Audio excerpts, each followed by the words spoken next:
Hey guys, welcome to the Blue Collar Business Podcast, where we discuss the realest, rawest, most relevant stories and strategies behind building every corner of a blue collar business. I'm your host, Cy Kirby, and I want to help you in what it took me, trial and error, and a whole lot of money to learn. The information that no one in this industry is willing to share. Whether you're under that shade tree or have your hard hat on, let's expand your toolbox. Welcome back to another episode of the Blue Collar Business Podcast, sponsored and brought to you by Thumbtack. Today, guys, if you've owned your craft and you care about results, but you're spending too much time chasing leads that just don't fit, you need a solution that connects you directly with customers who appreciate your skills and jobs that fit your team schedule and area. Thumbtack delivers exactly that. Just without subscription fees or pricing surprises. As your business grows, Thumbtack's centralized tools and automation keep things running smoothly. Ready to grow? Visit thumbtack.com/pro and book your personalized strategy session today. Make sure you tell them that the Blue Collar Business Podcast sent you. They'll hook you guys up. Guys, today we are venturing off into, we've been kind of all over the place. We've been talking a lot of equipment here lately. We've been, more topical, high level. Yes, definitely some people that are pioneering the market, but we're going to get back into the nitty gritty of the contractual commercial land today. Not specifically contracts, but a gentleman that I have met coming into the area here in our market in Northwest Arkansas area.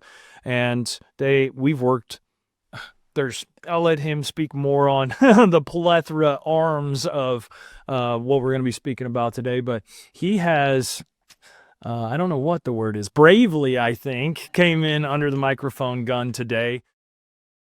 You guys know how I feel about general contractors if you've been a fan of the show for very long.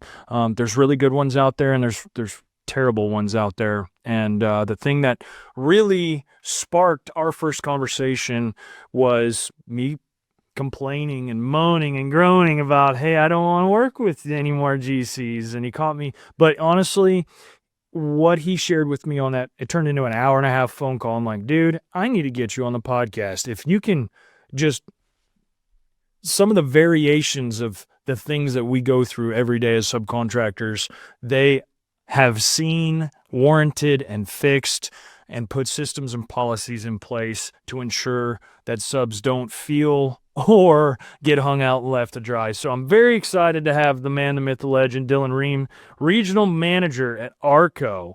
They're pushing super heavy into Northwest Arkansas. You've been there since 2012. Thank you so much for being on the show, buddy. Yeah, appreciate it. Happy to be here. Thank you, man. Seriously, thanks for getting in the spotlight. Let me put the guns on you today. But I've been really excited about this because general contractors, just like the blue collar world, get this stigma about them. For sure. And my first initial question is, how'd you get into the world? Because that's the number one thing I'll always want to know about it. I mean, most of us just fall into this world, but you've been here since 2012, man. That's 13 plus years with one general contractor. Yeah. That's why I wanted you behind this microphone. Tell us how you got here. Yeah, so I'll start back at the genesis. I went engineering background, you go to Hewell at Raleigh. I have 2 engineering degrees from there. Did some internships while I was there. Obviously, I think a lot of engineering students kind of do that path as design focus, right? That's kind of what I thought I was going to do. Got some internships at MoDOT and some of the other construction arm type things. Found out really quickly, like, this is way more interesting to me than design is, but I also don't know if I want to be on that side of the table in that conversation. Probably more on the GC side. Yeah. So got out and graduated in December of 10, which was not a great job market for those of you that are around for that fun time.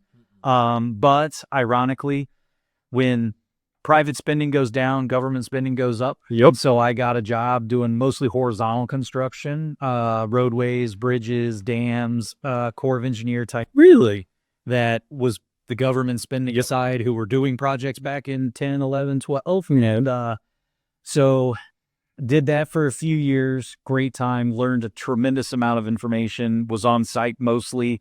We were an open market shop, so we were just, I was a project engineer, but In reality, it was you are here to get the job done, right? So it was the blue collar was finishing concrete, building forms, like whatever it took, we got it done. And so great experience, a lot of knowledge, learned a tremendous amount of how to build things. They don't teach you that in school. No. You can't learn that in a setting of an academic setting. So got a lot of information from that. Kind of interestingly enough, I had interviewed with ARCO in college, but because of the economy, they weren't hiring. Somehow I was working in my other job. I got a phone call from a recruiter who had actually called my old cell phone number that was on my resume from college that now my brother had inherited when I started my career. So got this phone call from her, asked, hey, we are now interested in looking to hire somebody. See, you're still in construction. Would you still be interested in working for us? Came in, did an interview, and came on board Labor Day of 2012 and haven't looked back. Don't regret a second of it. My question real quick, how'd they contact you back then? Yeah, it was kind of a, so they had my resume from college, which had my college cell phone number. Got it. When I got out of school, which was probably, if I'm thinking now, for those of you of that age, I was probably a Razor. Yeah, come on, let's talk about it. Be my guess. T9 texting real fast, 9999. Yeah. And I still to this day, when they called it, my brother picked up. As much as we fought, I mean, we're brothers, right? So like, as much as we fought growing up, how or why he said, I think you're trying to get a hold of my brother. Let me give you his new server. Oh man, that's so good. He did, and they called me, and it was a very like special circumstances because I'm surveying on a riverbank in August. I'm went through thrust, and I'm sitting there thinking, I went to school for 4.5 years to do this with my degree. Like, what am I doing? So, yeah, it was very kind of serendipitous about how all that kind of came together. That's such a cool story. It was great. It worked out well. Like I said, been here ever since. Wow. And I've always been interested in the GC world more than the design. I thought, again, going into school, I think a lot of young kids coming out of high school, going into engineering, you see skyscrapers and bridges and like, I'm going to design something really cool. And I think that's a lot of what the early classes are showing you is like design heavy things. And we've noticed even going to like U of A, where we recruit from for our new project managers, like in the world of engineering specifically, a lot of people don't see project management in construction as an avenue. It's just not something that they know about. It's not discussed. Dude, it goes back to, and I talk about it on the show all the time, is that especially when we were going through school, there was this giant switch up that if you weren't going to college, if you weren't dealing with computers, if you weren't doing any of that avenue, this wasn't even a possibility. And now we've created such a gap. I speak about it. It's literally one of the reasons I started the show, is to highlight, no, we need project managers and skilled project managers that have gone through internships, that have sat there and gone, no, this storm box is wrong because this is why, and actually have an understanding, not going, hey, what's wrong out there? Concrete's misshaped, and you know what I mean? Exactly. So we tell everybody, especially from our internship level and younger project management, we particularly, our business, the majority of our newer project managers we will hire will be engineer backgrounds. And I tell all of them, regardless of discipline, mechanical engineering, electrical, chemical, doesn't matter. What we're here to do and what we're looking for is someone with critical thinking and problem solving skills. That's all we're after. Like, the engineering degree will teach you some of that and a lot of that, but the construction side, no one will teach you. No, you just have to experience it. As you've seen, and a lot of people I think that listen to the show know, like, you can't sit in a classroom and learn this stuff. So I can teach you those components. We can show you and bring you up to speed from that perspective. But I need, from a project management level, to your point, someone who's going to be able to accept the challenge and problem solve it quickly without having to just sit back and say, I don't know what to do. Can someone help me? Yeah. Durable software. Not to say we can't help, right? We're here to support. But at the same token, you do have to kind of have a little bit of that ambition and drive to say, no, let me give it a shot and see what I can come up with. So you were at that project engineer, and when assuming from the design coming from your resume, etc., they were like, oh, okay, this guy's got an understanding of design.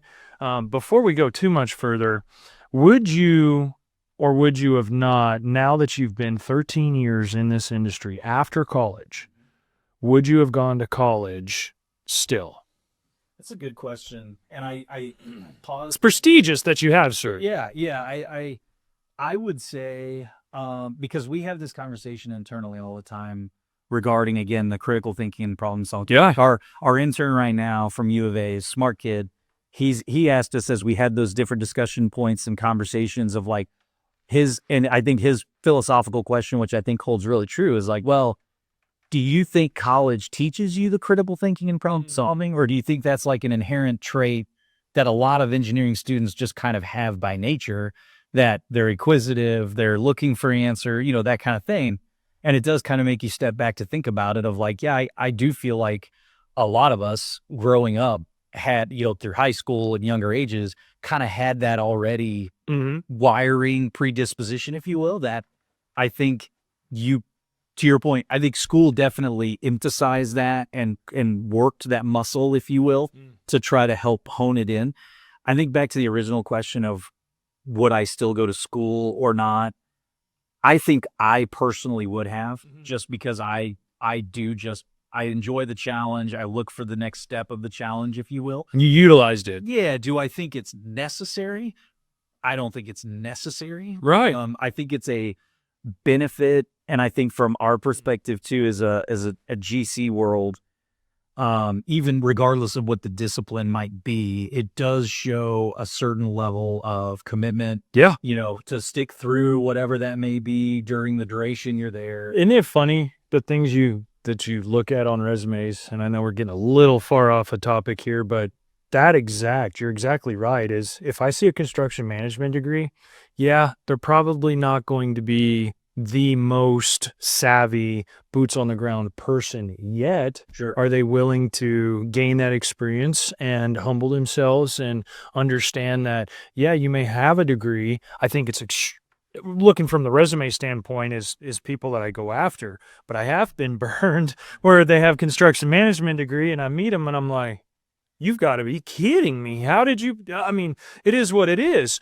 But at the same time, I say it all the time, education's expensive, but experience is priceless. And you can go get a degree, but we need our doctors. We need our nurses. We need engineers. We need architects. But when you were speaking about the engineering students, they must be different than the engineers we have around here, brother, because I think that's what a lot of the guys, ambitious, looking to find the right answers from the contractor's perspective. I've got, you as a project manager going, hey, Cy, I've got this issue. What are we doing about it? Yeah. And I'm, as a professional, you know what? That is an issue. I didn't see that. I'm glad you did. Here's my solution, A, B, or C. Let's get it with the civil engineer. Yeah. And it may wait a little bit. Although I 2 hours after I had the problem in the intro to me, here I am, solution A, B, C. Hey, Mr. Civil Engineer, please just give me an answer. Please just give me an answer.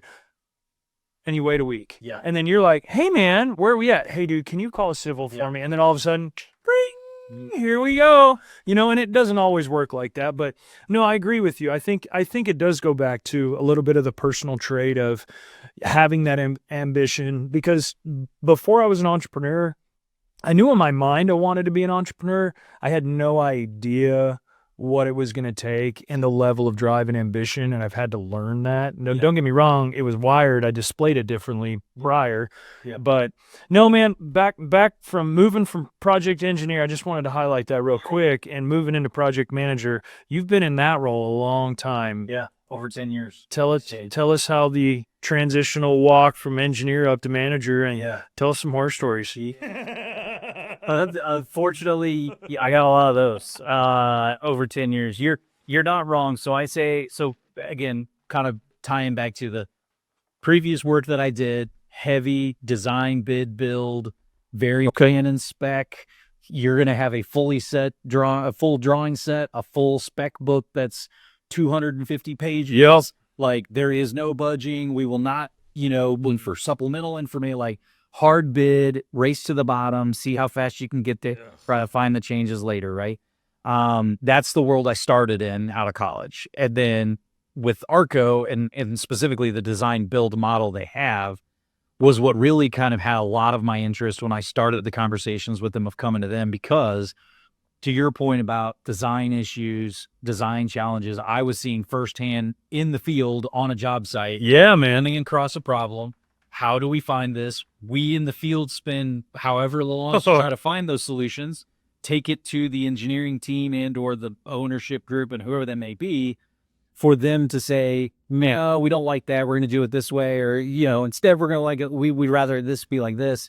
So the benefit I really saw from a design build component perspective was the collaboration that you're talking about. I think to your point of the design teams that can get involved in that, like it does take particular designers to be on board with these conversations, right? Like I try to tell design teams if we're doing a design assist or something that is not a true design build project, like how we operate, Right. I try to preface a lot of those conversations with just like we discussed of like, hey, this is not me attacking your design, right? I know that what you have on paper looks fantastic in 2 dimensions, right? Once we put the third in there, it gets really challenging. You might find some problems. And so I'm here, we are here, the subs, me, the GC, whoever that issue may be touching, like we're here to try to solve the problem. Yep. And we're asking for you to be part of that because once again, you're the engineer of record, you're the designer.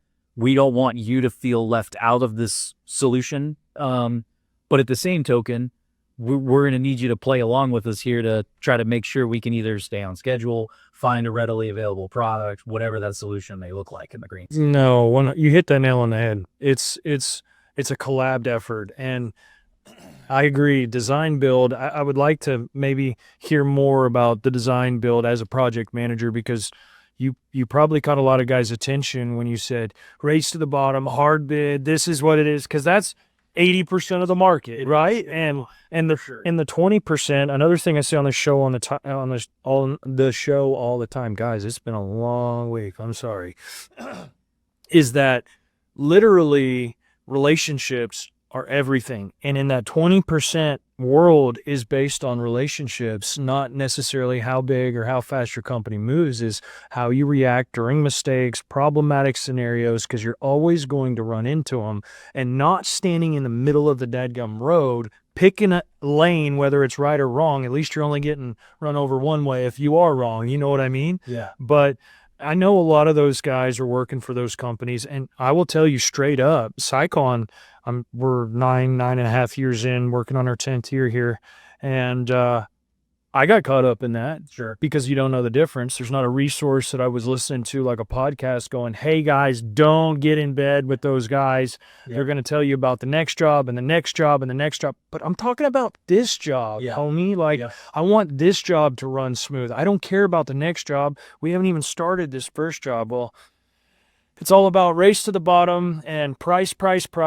and then they want it done as fast as humanly possible. Well, you can't have cheap and fast. And right. it's 2, not 3. Exactly. And I missed one there, but the old adage. Exactly. But yeah, I think to your point of the design build world, what always speaks to me is the fact that we approach every project with the mindset, like you mentioned, is we're going to build this team around us that we feel has the best chance of succeeding at the end goal, right? Which is on time, under budget, safely. And those are the 3 big things that we shoot for on every project that we have, that it's really difficult in the, what I'll call plan and spec world, right? And how that is historically operated, just because you have a very confined set of rules, right? You have a drawing set, you have a spec book that these are the only things that you can really price. And then at some level, it becomes a game of who feels like they can be the most aggressive on production raise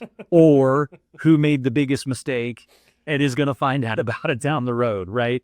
And so that's the world that really, because in the end of the day, in our mind, from a general contracting perspective, we do not self-perform our own work. We subcontract all the work out underneath us. So our messaging from our internal trainings and everything like that is constantly you will be as successful as your subs are. That's right. If your subs are not happy, if they are not making money, if they are not successful, they will not bid to you, and then you will not get their participation moving forward, right? And so, I also want to make sure to clarify, like, that doesn't mean I think we take a step back and don't have accountability. That's right. Like, accountability always exists in that world, but it's definitely a different scenario where, like, for instance, our spec books that we'll put together on a design build project, they're going to be 9 times out of 10. Sometimes it isn't, but 9 times out of 10, it's performance based. You bet. I don't care, what brand this is. I need it to meet these performance specifications. And as long as it is code compliant, we're not going to be a stickler on what the stamp on the name of the nameplate is. That's right. And we feel like that allows a lot of, again, collaboration in problem solving, as well as from a design perspective, getting interest and buy-in from those that are involved early on to say, like, hey, again, I think of like a site perspective, right? Like, if we find out, because designers and engineers and architects aren't involved in the market as much as everyone. What? Wait a minute. So you mean the engineer's estimate starting off on the job that they give initially to the customer, I shouldn't have to adhere to that every time? What? Shattering info. Anyways, first. Sorry. But saying that, I think there's a lot of times where you can have scenarios, especially as we saw through COVID and the post-COVID market volatility, of product availability, product cost implications, things that are having like direct impacts to jobs, that a spec book that's been copy and pasted from 5 years ago. That's right. Because it's or 20 or more, that says we want this specific pipe material for our sanitary line, that us in the market today know, hey, we don't even make it. Yeah, I was gonna say, yeah, it's not even available. I can't get it. This is what that looks like instead. Can I price that differently? Or I go back to, I think of specifically in COVID, one huge issue that I got run up on a project I was doing with the switchgear, and the huge back order of switch transformers, everything. Like, we were literally 6 weeks away from receiving our switchgear on a job that I got an email on saying it was going to be 8 months, and we were supposed to be done in like 2 months, right? So, in those moments, having the team with you from a subcontractor execution knowledge-based perspective of like, okay, here's our problem. How can we solve this? Right. I think a lot of times on the project management side, we try to teach them, utilize the resources that you have, which is the subcontractors you've hired for their expertise in the field that they're performing, right? That, like, I don't need it. My first call should not be to the electrical engineer. No. The first call is to the electrician that I've hired to say, okay, you do this for a living. You know how this goes together. I hired you to be a professional. Give me an opinion. Yes, this is our issue. What would you be doing? Yo. How can we troubleshoot this from here? Because in my world of design build, we want to bring solutions to the design team and not just go to the design team with a problem. We all know the solutions come back, and how that can continue to either A, extend the duration of that time that it takes to resolve the problem. Yep. Or B, can increase cost to a point where it becomes very financially challenging, right? So, like, we try to be very responsive on our end of saying, okay, to solve this issue, we've reached out to those that will be doing the work, right? And asked them their thoughts and opinions on how we think we can do that. Now, I still want to engage the design team. You have to. I want to make sure it's code compliant. Not something here that I'm missing or that we don't know that it needs to comply with. But at the end of the day, I try to tell owners and design teams alike, like, if this issue with the switchgear is being solved with what I would call a non-design solution, right? If there's a problem that comes up down the line from this, the owner's not calling the designer. His first call's to me. Yep. And then my first call is to the guy that did it. I'm calling Subcontractor and saying, got a problem. Can you come out and look at it? So I try to tell owners and designers, again, the intention is not for us to, circumnavigate their involvement, but it's really more of those that are coming up with these solutions in the design build world are the guys that are owning it long-term at the end anyway. That we have to trust that they're not going to provide us a subpar solution when they know in 6 months, if it blows up on them, you're calling them anyway. There's a warranty letter in the commercial world, and it's I found out the hard way. Fair side a lot of time. Yeah, it is. So we try to always have the subs involved in that process because of that exact issue, that at the end of the day, if this product that we're talking about using doesn't perform, they're never calling the designers to come fix that issue. They're calling us, who's then calling the sub that did work. So at the end of the day, if they're going to be owning it, I don't know why we wouldn't have them part of that process to be able to then find the solution. It sounds so simple, dude. I mean, like, I know it's earth shattering to some of these guys. Some of these guys are like screaming at the radio, like, yes, my God. Just what I cannot stand is, hey guys, got a problem. This is, kind of what I was thinking solution wise. Do you want something drawn up? No, we'll get with the civil. He'll reach out to you. Thanks. Yeah. That's what I can't stand. Sure. And that is against what we were just talking about, collaboration, bringing a team together. But yeah, you hit such a good point, dude. Two things. First thing, don't bring the design team problems, because we got to be the solution team. We just need their agreements to make sure we are within their guidelines and parameters that we are contractually bound to. Yep. So, okay, cool. But that goes for the field team too. Back to the project managers. If you're going to your ops guy or your senior project manager and go, man, we've got all this going on, I don't know what to do. That's not going to get you very far in life. I'll just tell you that right now. Hey, waterline guy up front, a utility sub, he's got a hydrant that is in conflict with this. Over here, the electrician's in wall, blah, blah, blah, blah, blah, blah. And these are my solutions. What do you think within your guidelines? No, I really like how you dealt with that. Let's check with so-and-so and get the subs on the phone. Let's talk about this. Just the collaboration of it, because the second point I want to hit home is, I don't want to freaking leave you a bad product because I'm going to have to fix it. And like, I especially in the utility world, 90% of the time it's bonded if you're doing public infrastructure. So it's like, well, not just you, but I've got a city entity that I've been working with for the past 10 years. I don't want them to come out and go, who put that in the ground? This key blew out. Thank God. We haven't had anything like that whatsoever, but yeah, it's more, I guess, to the racing to the bottom GC hard bid world. And that's what I want to try and drive home with you guys today, is that they're just like, there's dirt and pipe guys, but we all call each other excavation, right? We have professional guidelines that we stay in. I know pipe, but I also know dirt, but pipe is my game. In and out. You'll meet another guy just like me, excavation utility guy, and dirt is his game. Yeah. And he does a little bit of pipe where he brings somebody that has the pipe. Same deal in the GC world. Not just the GC world, design world, architect world. There is people that want to work as a team to meet a schedule and meet a budget, and there are people that just want to do a project. Yes, 100%. And that's what I'm trying to hammer home here. And there's that transactional mindset, right? Of just, I will say, like, that's why for us, a lot of times there's certain product types I wouldn't say don't perform, but probably don't continue to like pursue heavily. Yep. Those are usually like, I'll call it institutional work. And that's, government agencies. I say like court engineers earlier, like DOD work, like, again, entities that, again, not saying 100%, but historically have been very plan and spec, very, very design, bid, build, where it's very transactional, right? Just like you said, like, we're here to do this.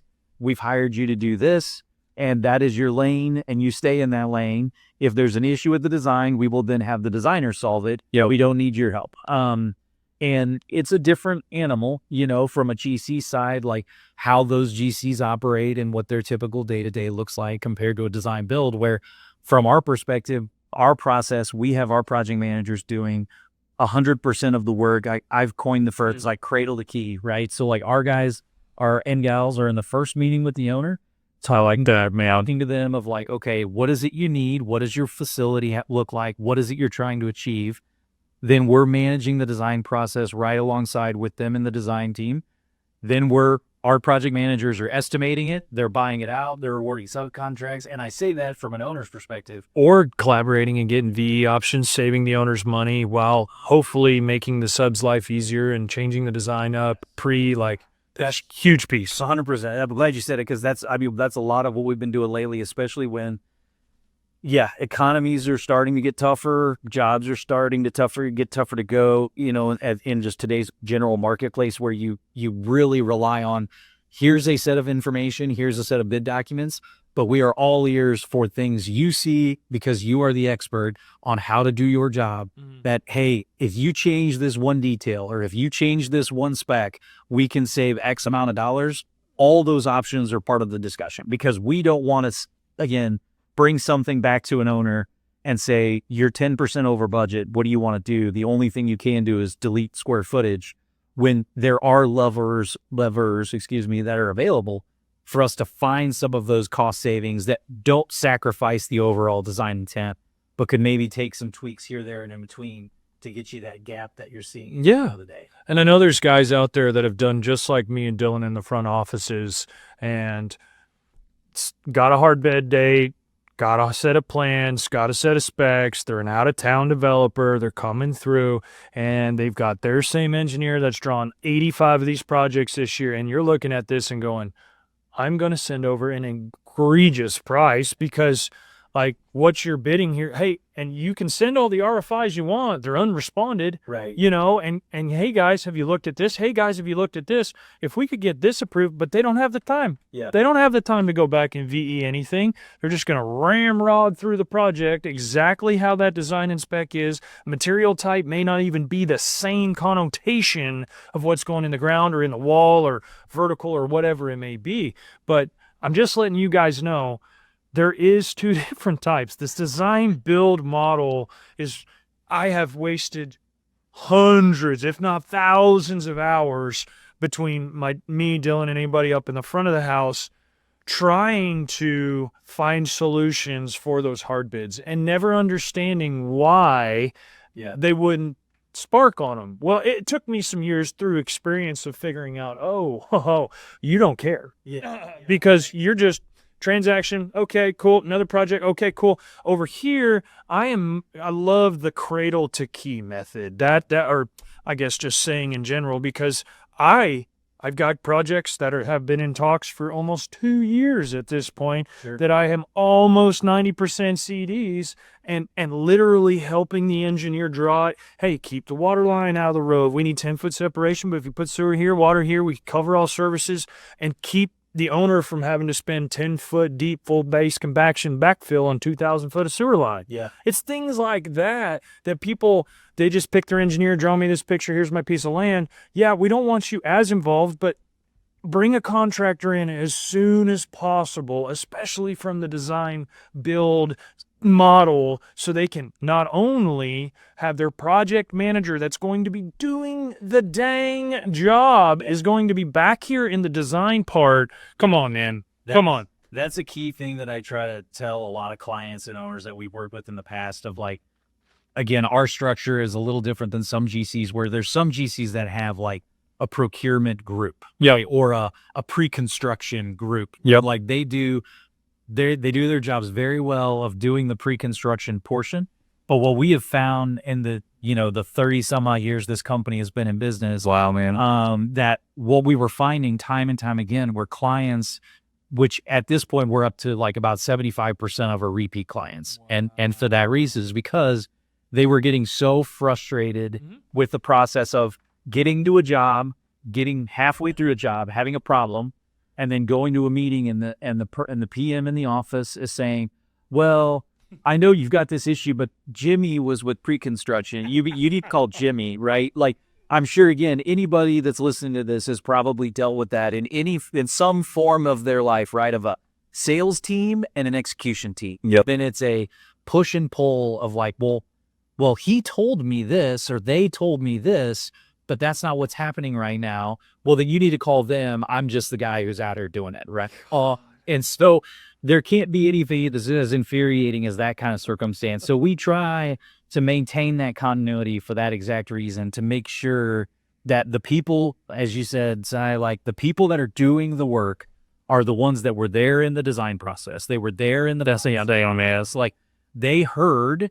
I don't know how many times in projects I've done where we've heard things come up of like, a sub or someone a superintendent who wasn't there during the design of something like, hey, why are we doing it this way? This doesn't make sense. Oh, well, here, let me explain to you.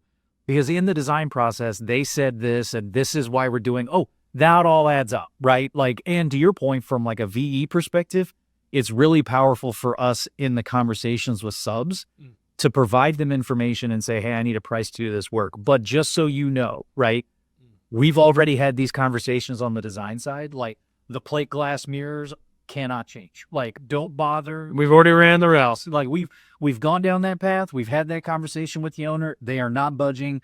Don't bother trying to structure that. Again, from our perspective, the more efficient we can make everybody from a resource allocation perspective, a timing perspective, like, yes, I fully understand this detail may be very expensive, but this is why. And maybe that could be a design component. That could be an owner preference component. I think of one client that I used to work with that is an electrical supply house that obviously is tied with certain individual companies that they provide information for. So or products for. So when we would go build their facilities, we would typically use all of their stuff. Right. And so then one of the projects we did, I think it was in like California, the sub came to us and was like, hey, if you used a different product, we could save you like 15, 20, whatever that number was. Right.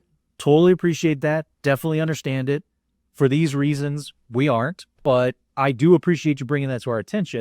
And that like, again, that's the kind of thing from a GC's perspective that is invaluable from a subcontractor that you're going to want to keep working with. No, 100%. That's a big piece of it. No, for sure. For sure. Switching gears just a little bit on you. I want to know, over the last decade as a project manager, what's that one job? Yeah. I want to know the one job. It can be the good job or the bad job that turned into the good job, or just bad and it taught you so much. But we always have that one job.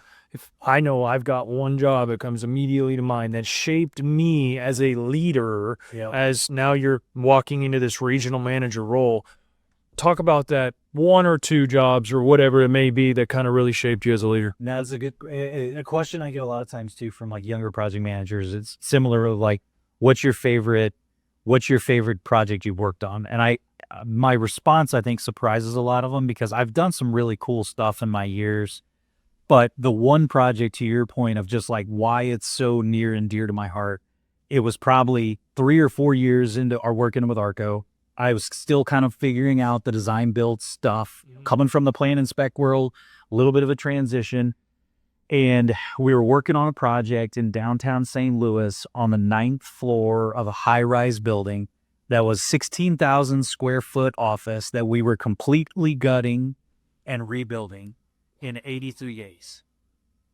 And I know.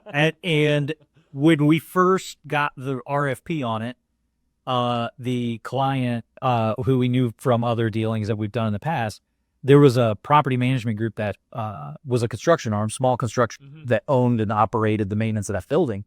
My immediate question was like, well, why aren't you talking to these guys? Why am I getting this phone call? Like, they're very capable people. Why don't you have them do it? And they said, well, they said that you can't do the schedule. The schedule doesn't work. And so our group, probably egotistically, right, was like, well, the gauntlet's been thrown. We're going to make this job happen. And that's I've been there, 3-4 years into my career at this company.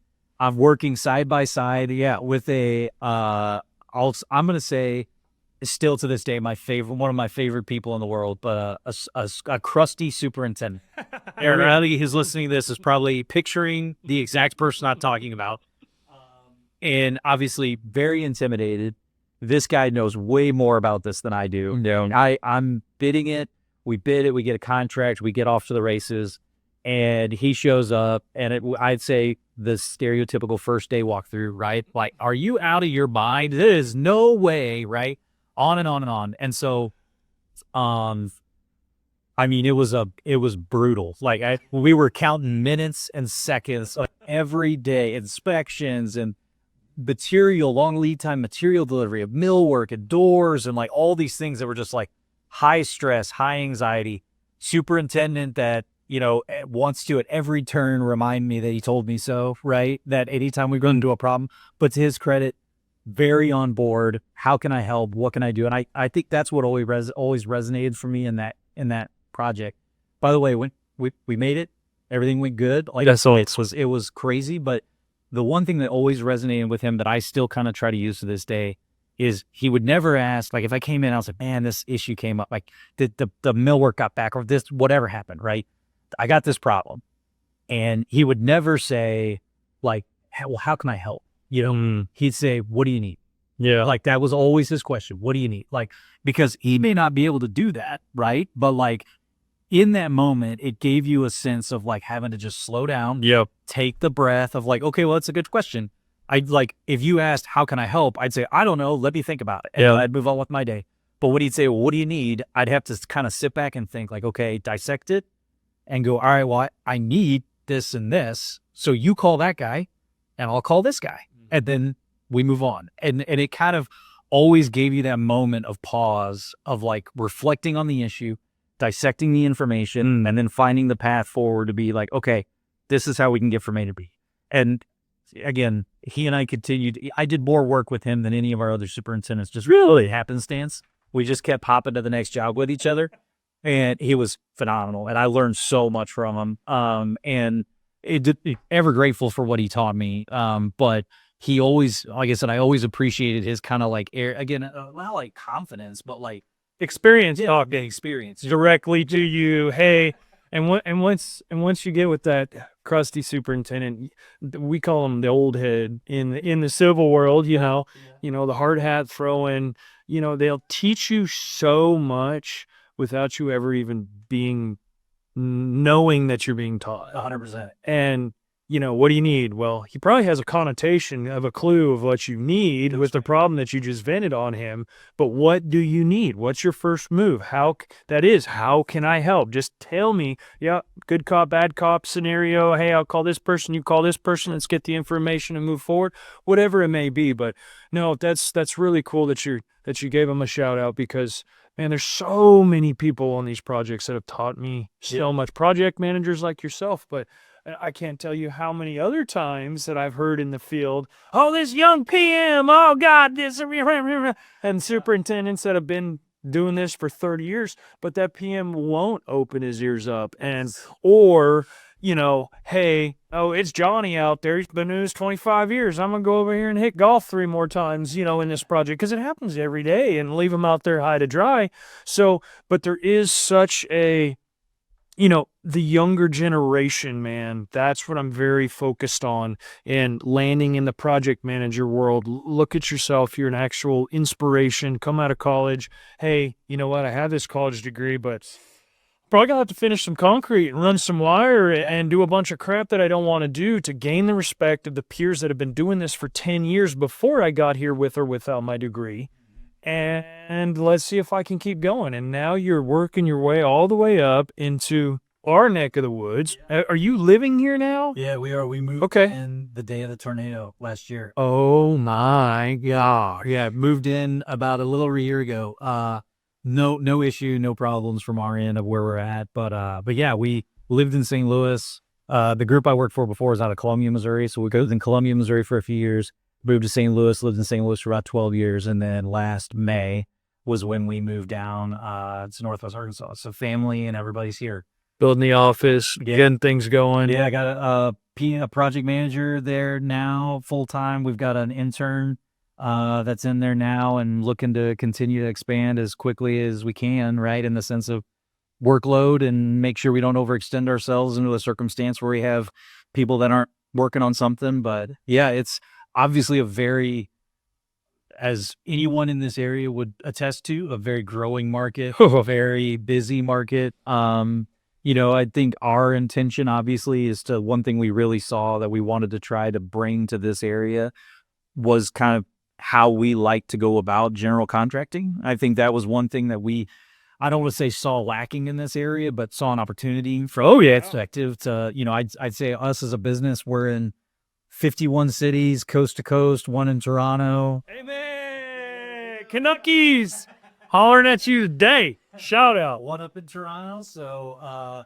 and that's what's created the growth, right? Of like, to your point of there's different kinds of GCs that do things differently. And I'd say we have a very proven track record. You can be successful doing business this way, right? Like, this is not a one-way street only. And you've just, again, transactional, they're here to do a job and then they're off. Like, we have multiple examples of why this model works, and we've been able to make it grow time and time again. When I started with the company, we were in 6 offices in the United States. As far as we went was Kansas City. And that's rapid growth, dude. Like late teens was when you saw the boom. I mean, it was like, 17, 18, 19, you were getting like 10 offices a year getting announced, like one after another, after another, after another. So yeah, again, I think there was just a huge part of us that kept consistently seeing like positive scenarios when we can take this on the road to other locations and show a different market that this is how we can do work. This is how the work can be done. And it's something that makes sense from top bottom, right? We're all successful if everybody in the ladder is successful. Yes, and the more we can prop each other up and support each other, the better we're all going to be at the end of the day. That doesn't have to be at the detriment of, from a client's perspective, a contract value, or from a GC's perspective of a subs change order tallies, or from a subs perspective of getting stuck with a bunch of extra costs up, right? So we hope to try to make it enjoyable for all, so that way we can continue to keep repeating that process. That's the intention. No, dude, I think it's kind of actually astonishing if you think about it. I thought you guys were a little bit older than that. I mean, 30 years and being in 51 something cities. Yeah. That's pretty crazy, man. Yeah. But no, this market here, very interesting market, no doubt about it. A lot of I don't know what the word is, local economy helpers, let's put it that way, in our local area. But man, in the last 18 months, pillars that's a great word. They are. And because we are definitely, if you've never been here, guys, Northwest Arkansas is just this little bubble. You guys think of Arkansas and you're like, La Delta, you shoot any ducks? Well, we're up here in the hills.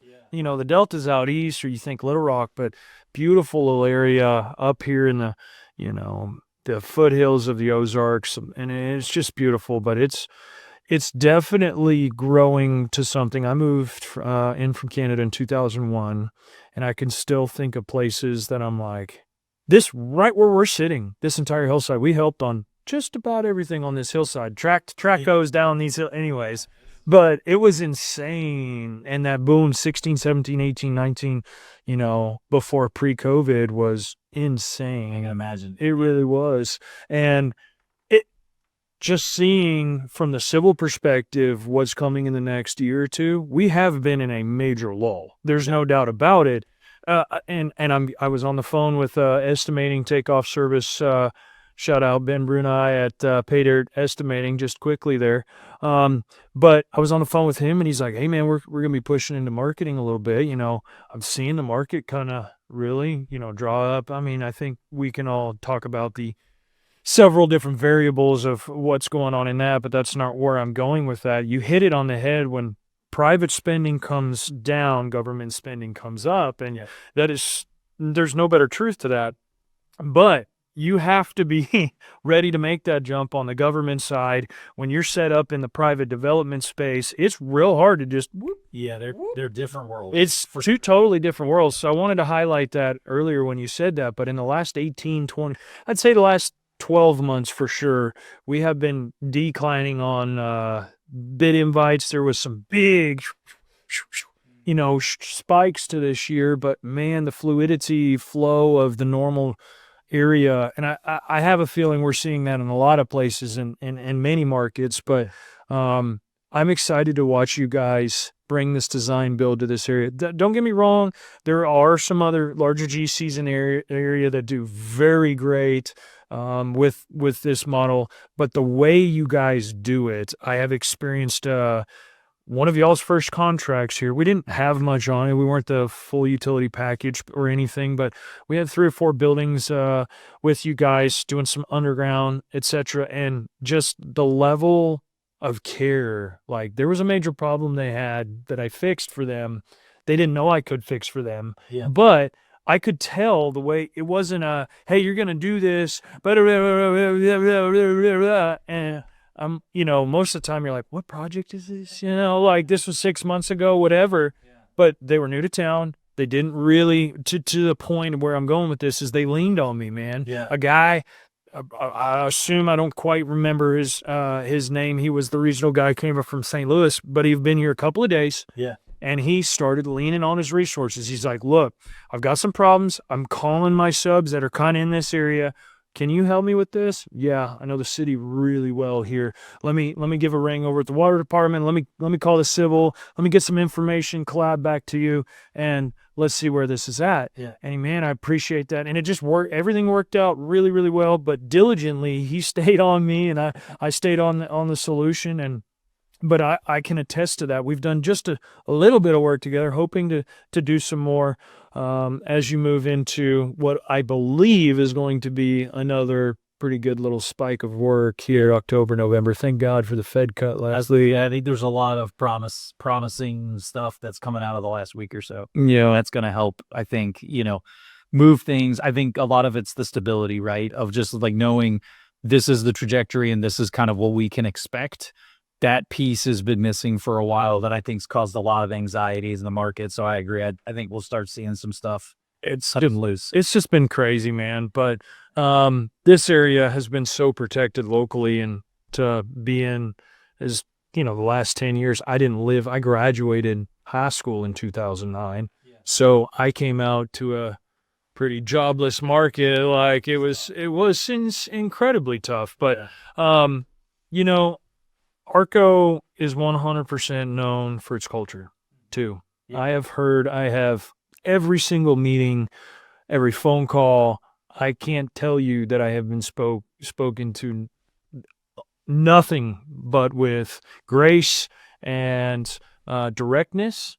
But I mean, direct to the problem. Can you help me? Can you not? Right. But it's not about what you say, it's how you say it. Yeah. A lot of times, you know what I mean? You can ask me the same thing 3 different ways, and about there's only one way you're going to get me to do anything. You know what I mean? And GCs have that, oh, you're going to do what I say. And sure. But talk a little bit about ARCO's culture, man. Yeah. I mean, I think we've built, again, I go back to like having come from a different world, coming into this world. People ask me like, again, what's kept me here? And the cheesy but accurate answer is always the people and the culture, right? And that's because we really do see, again, from a top-down mentality within the business, like people, as long as people are going to be happy and successful, then you are going to get their maximum effort. Yep. Right? And I feel like that same mentality, which is used on internal associates to us as a business,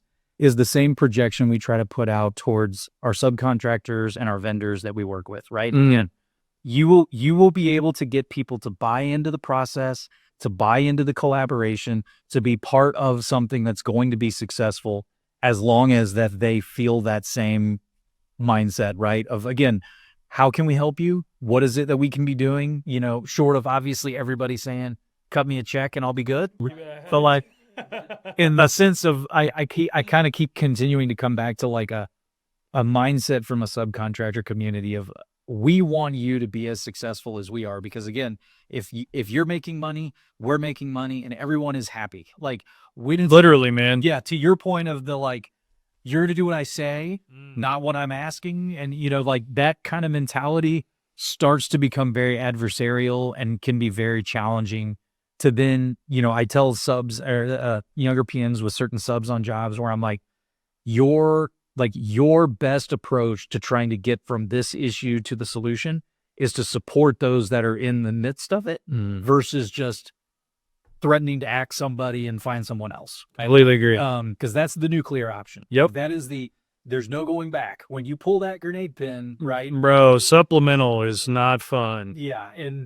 Or for the guy that gets involved either. Yeah, right. And so for our perspective, it's a constant, like, what can we do to help? Right. Like, how can we help you? Do I need to find a different vendor for this product that I can call and get that here instead of you purchasing? Or is it this? Is it that? Like, how can we try to help make you successful and support you in being successful? Because that success will inevitably be part of our success story of the project, right? And so I think the culture and the people within ARCO are kind of, I wouldn't say ingrained with that, but for instance, I'm literally leaving tonight. Part of the reason we're typing it now, because I'm leaving tonight to go to our superintendent training, where we have every superintendent across the U.S. for our group come to our training facility right outside St. Louis. A lot of social stuff that we're doing was part of that, just to kind of, maintain a culture from that perspective. But one of the things that we're training on this week is core values and ethics. That, again, this is the ARCO way, right? Like, this is how we do things. This is how we treat people. Similarly, with our project managers, we have project manager training where twice a year, spring and fall, we have our groups get together and we have almost the exact same technical conversations, as well as, morals, ethics, values, like core values as a business. It's huge, man. This is how we want to try to implement these things. And it is constantly discussed and reviewed and talked about all the time. To your point of a perspective, those of you that are like thinking about the smaller group that you're trying to grow to a larger piece, like, that's something that's really hard to try to, like, I'll say, hold together in that growth, right? It is actually massive, rapid expansion. It's very challenging to try to maintain that culture and that mindset while you expand at that rate. It's extremely hard. It's a challenge. I think a lot of growing pains from a lot of companies that deal with that. And I wish I had the silver bullet for all of you guys to let you know what that solution is. I think, honestly, it's a lot of us, like at this company in particular. I can think of many examples where it's leadership, ownership, all the above, all from top to bottom of the ladder within the company, doing and saying what they practice, what you preach. Right? Yeah, man. I still remember one of my superintendents on a project. We literally had the co-founder of the company showing up to the job site. He was out riding his bike, and his bicycle rode by the job site, just happened to walk off, and my superintendent just dresses him down for not having on a hard hat or a safety vest, right? And he leaves, and I come back to him later. I'm like, do you have any idea who that was? And he said, well, doesn't matter. He doesn't have on a safety gear. And next day in the office, I happen to see him. I kind of catch him and tell him, hey, heard you stopped by the job yesterday. How did that go? But he was so happy. He was so excited. He's like, I'm so glad that he did that. He was absolutely right. He had every reason to be saying, What an honor. It's like, that's the kind of mentality of like, how can we continue to try to maintain this mindset and thought moving forward? And I think it's something that's, again, practiced and pushed at all levels. I have a similar story. We were just talking about Northwest Arkansas.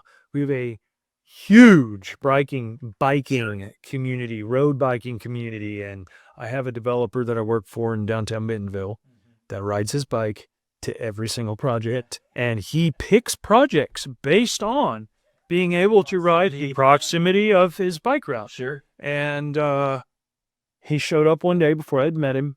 I had never met him, and the job, terribly drawn job. And it was just a water main extension. We were kind of handling just everything encompassing. It was small enough that we took everything that we normally don't take, you know what I mean? But we wanted the water line. And so he shows up one morning on his bike, very preppy, definitely not showing up to work, you know what I mean? Work attire. You bet. Right. And I'm sitting there like, who is this guy? He is being super nosy. And I kind of put two and two together. I've talked to him multiple times on the phone, length on email. And I just walked up and I said, hey, Mark? And he said, yes, sir. How are you doing, Si? And I said, thank God. Because first thing, I'm like, this guy's riding his bike. You know, he's going to get clipped by the skid steer. He's coming. Yeah. And he stayed on the sidewalk and just kind of pushed his bike into the job. But he was looking at some design stuff. And anyways, wonderful customer. But yeah, he about caught the wrong side of me that day because I don't play with PPE and safety and stuff, and I'm glad you guys don't either. Yeah, but no, it's like I said, I think it just shows of like, again, from the top down mentality of like, the more you can just support and emphasize those kind of things. Again, like you said, it could have been very easy for him to be like, do you know who I am? That's right. I don't have to put any of this on. I'm defending you. That's right. Yeah, like I'm cutting checks here, blah, blah, blah. And has the exact opposite reason. That's so cool. So, that's when you know your front of house team, okay, to your point, PM's coming up, being more involved in the design side. That's when you know, because we, even at Sycon, we have a go, no-go matrix, man. We've bid a lot of work this year. We have bid a lot of work. There is some that I still did not bid out because either. We've got basically 5 legs to our go, no-go matrix, but owner is one of them. And if you're a crappy owner, I don't want to deal with you, man. But, maybe it's somebody we've never worked with before, but I'm always going to do my homework. Hey, I know somebody that's worked for this guy, unless he's a first-time developer, first-time contractor, and I'm normally not trying to jump in bed with that either. But hey, we've learned from our mistakes, but it's pretty crazy, man. Yeah. It truly is. Blue Collar Performance Marketing's passion is to bring attention to the honest work done in blue-collar industries through effective, results-driven marketing tactics. They specialize in comprehensive digital marketing services, from paid advertising on Google and Facebook to website development and content strategy. I started working with Ike and the team earlier this year, and they've had a huge impact on our specific marketing campaign and trajectory of our overall company. Their expertise in digital ad management, website development, social media, and overall marketing strategy has been an absolute game changer for our sales and marketing at SciCon. If you're looking to work with a marketing team who does what they say, does it well, and is always looking for ways to help your company grow, book a discovery call with Ike by going to bcperformancemarketing.com/BCB podcast or click the link in the show notes /description below. Thanks, guys. I got one more question. Sorry to just kill that, but what's the takeaway for, we've talked about your subs so much. Think about that guy at his day 1, day 2, trying to figure out being an electrical apprentice or a plumbing apprentice or a drywall guy or the new roofing guy. Jumping on a crew, day 1, blue collar guy who's just mentally sick and tired, physically sick and tired, and emotionally sick and tired. He may be 10 years in a company and sitting there burnt out completely. Sure. Give him a few pointers. Yeah, I would say definitely being curious and asking a lot of the right questions. Good answer. Is a good one. I think, because I think at any level, at any job, that works, right? I think at any spot in your career, whether you're the 50-year veteran or the 5-year veteran, right? Like I think at any level, because as construction world has told you, and as anybody who's been in it has seen, it is not stagnant. It is a constantly evolving, constantly changing. Ever changing right now with AI and that's machine control, software, technology, and all kinds of things that, again, even the guys that have been doing it since they were right in high school are still learning that time. So I think being inquisitive and asking the right questions, and that's just any questions, really. It's a cliche, but there is no stupid question. Because I do feel like the more people can see that interest and that intrigue to what they're doing, the ones I have catching on, the why. Once they can start understanding the why, and you can see people wanting to know it, you really start latching on to that concept of, okay, well, this person wants more, this person can handle more. We can start figuring out their ladder path throughout this process. And I think also, as we mentioned earlier too, going through school thinking I was going to do design, coming out of school thinking I was going to do construction, going into plan and spec construction, then going over and design build. It's never too late to find the thing that interests you the most, right? And there's plenty of things out there. I go back to, as an engineering student, I never would have thought the construction world was even a possibility, right? It takes going to that one meeting or that one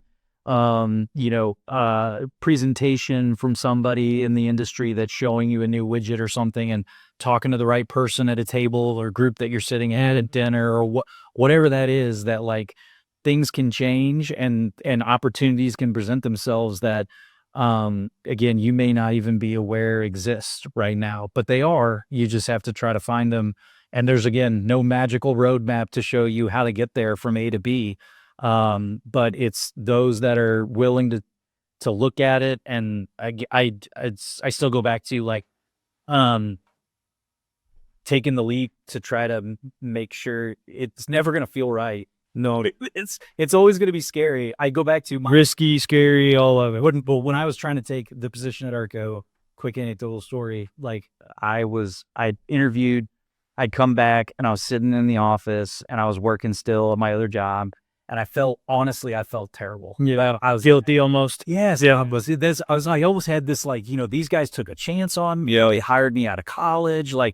they were a great group of people. Like, I hate just leaving. Like, this just doesn't feel right. And I kept going round and round with this decision, and through other factors and other things. My wife at the time, my wife was extremely supportive and just, whatever you need to do, however I can help, let me know. And I was like, well, I'll think about it. So I took a little while, and I finally kind of decided, I was like, well, I'm going to take the job. I'm going to accept it. So I came home that night, and I told her, I was like, well, I called up, I accepted the job. I'm getting our start date worked out right now. And she said, that's fantastic. I'm pregnant. That I was like, well, that's new. And she's like, well, I didn't want it to affect your decision.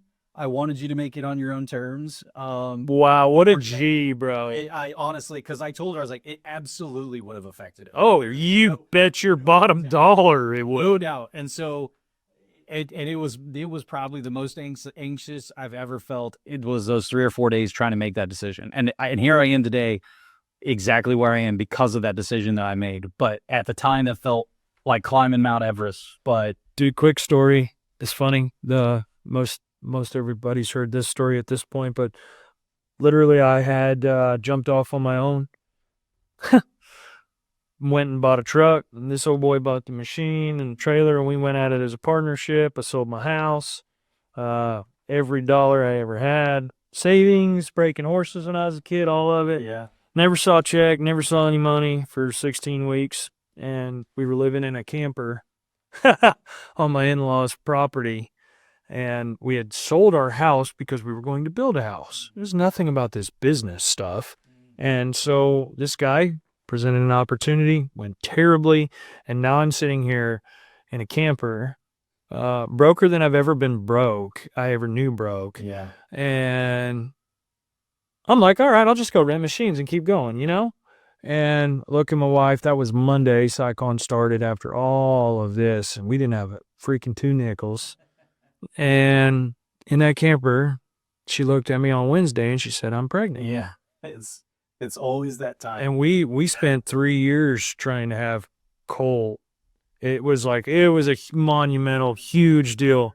I have dealt with some major pressures in my life over the last 10 years, sir, but it wasn't nothing like that moment. Yeah. I had not saying that I've succeeded perfectly now, sir. I still fail and I make mistakes every day, but there was no way I could fail after she done the right. Yeah, that's probably, how many you got? We got 2 now. He was our first. Yeah. If you've enjoyed this episode, be sure to give it a like, share it with the fellers, check out our website to send us any questions and comments about your experience in the blue-collar business. Who do you want to hear from? Send them our way, and we'll do our best to answer any questions you may have. Till next time, guys.